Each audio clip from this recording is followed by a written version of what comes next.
এই ঝগড়ার প্রধান কারণ হচ্ছে জেনারেশন গ্যাপ, ঠিক কিনা? শাশুড়ি এক জেনারেশনের আর বৌমা আরেক জেনারেশনের। শাশুড়ি ভাবে একরকম, বৌমা ভাবে আরেক রকম। শাশুড়ি চায় বউর উপর খবরদারি করতে, বউ চায় শাশুড়ির উপর খবরদারি করতে। এই ডমিনেটিং এর কারণে কিলাকিলি আছে না নাই? আহা, এটা ঠিক না। আমার শাশুড়ি মায়েরা যারা আছেন, প্রথমে শাশুড়ি দিয়ে শুরু করি। আমার মাইকের আওয়াজ যে ঘরগুলোতে যায়, আমার শাশুড়ি মাদেরকে বলবো, বউদের উপর অত্যাচার করবেন না। ছেলেরা প্রশ্ন করে, তোর কাছে তোর বউ বড় না আমি বড়? আছে না নাই? এটা একটা প্রশ্ন হইল।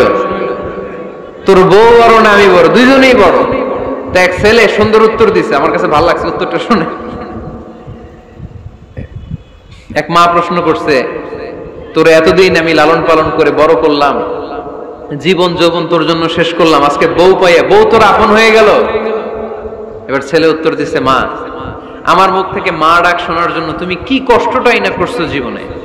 10 মাস আমারে পেটে ধারণ করলা, খাইতে পারো নাই, বমি করছো, খালি ওষুধ খাইছো, তোমার পেট কেটে আমারে বের করা হয়েছে, 2 বছর আমারে দুধ খাওয়াইছো, পেশাব পায়খানা পরিষ্কার করেছো, বয়স যখন 3-4 তখন তোমার আমি মা ডাকছি। এই মা ডাকটা শোনার জন্য তুমি এত কষ্ট করছো, আর আরেকবারের মাইয়া এই ঘরে আইসাই তোমার মা ডাকা শুরু করছে।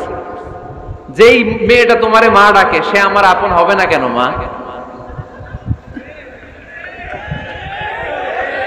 ঠিক কিনা?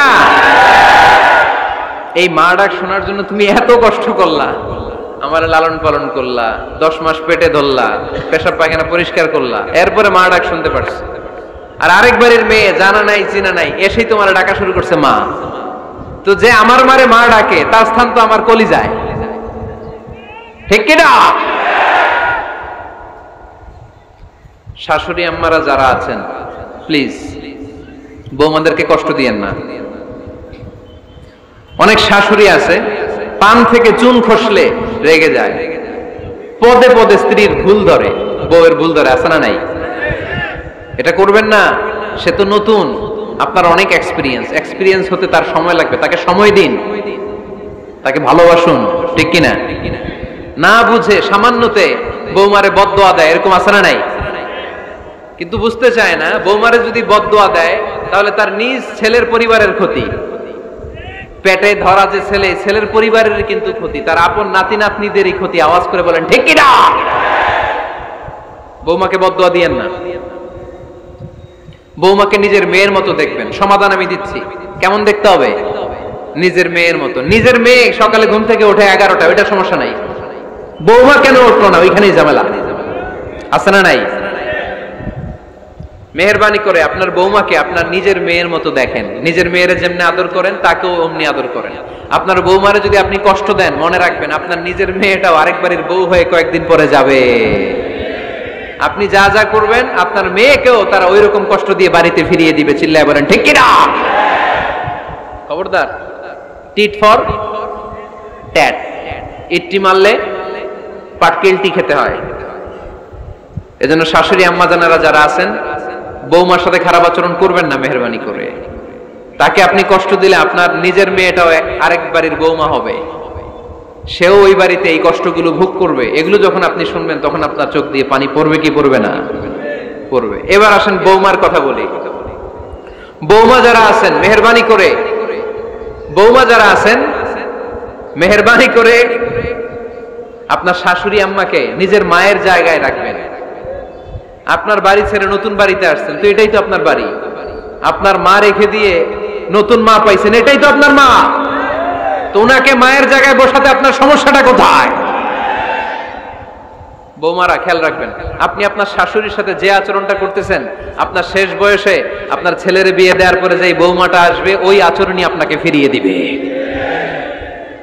The nature has its own return. প্রকৃতির একটা মাইর আছে, এটা শেষ মাইর, এটা শেষ খেলা। প্রকৃতির খেলা বড় খেলা। আপনি আপনার শাশুড়ির সাথে যে আচরণ করবেন, আপনার শেষ বয়সে আপনি একদিন শাশুড়ি হবেন, এটা মাথায় রাখবেন।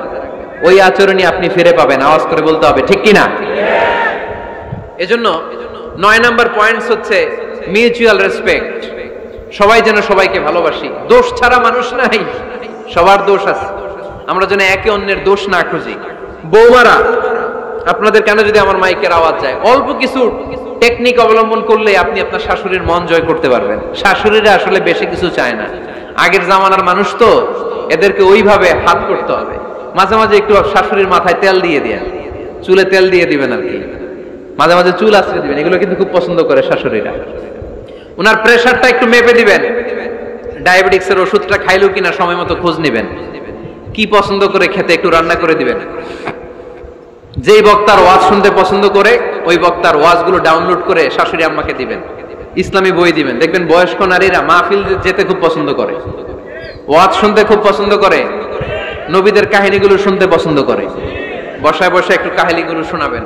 বাইরে বেরোলে জিজ্ঞেস করেন, আম্মা আপনার কিছু লাগবে কিনা। আরেকটা টিপস আছে, চুল যখন আশ্রাবেন আর শাশুড়ির মাথা যখন তেল দিয়ে দিবেন, তখন অতীতের কথা জিজ্ঞেস করেন। দেখবেন অতীতের স্মৃতিতে হারিয়ে গিয়েছে আপনার শাশুড়ি।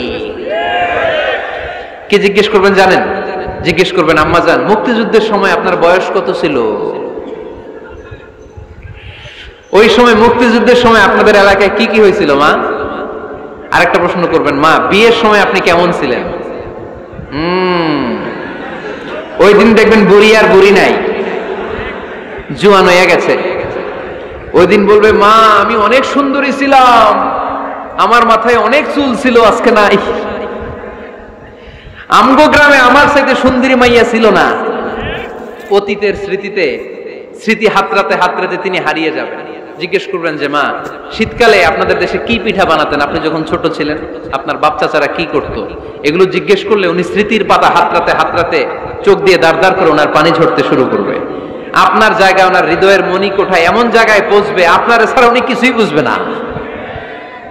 বৌমারা, এই অল্প কিছু টিপস অবলম্বন করে আপনারা আপনাদের শাশুড়ির মনকে জয় করতে পারেন। শাশুড়ি বৌমার দ্বন্দ্ব আমরা চাই না, আমরা চাই শাশুড়ি বৌমাকে নিজের মেয়ের মতো জানো, আর বৌমা শাশুড়িকে আপন মায়ের মতো ভালোবাসুক, ঠিক কিনা? এই মিউচুয়াল রেসপেক্টই পারে শাশুড়ি বৌমার দ্বন্দ্বকে দূর করতে আর ঘরটারে শান্তি টুকরা বানাতে। আওয়াজ করে বলেন ঠিক কিনা? কয়টা গেল? আর আছে কয়টা? দোয়া করবেন একে অপরের জন্য। দোয়া, সাইয়েদনা ইব্রাহিম ফ্যামিলির জন্য দোয়া করতেন, রব্বি জাআলনি মুকিমাস সালাতি ওয়া মিন যুররিয়াতি রব্বানা ওয়া তাকাব্বাল দুআ। ও আল্লাহ, আপনি আমারে নামাজ কায়েমকারী বানান, আমার কলিজার টুকরা সন্তান ইসমাইলকেও নামাজ কায়েমকারী বানান, আমার দোয়াটা আপনার দরবারে আপনি কবুল করে নেন। সুবহানাল্লাহ পড়েন। রব্বানা ইন্নী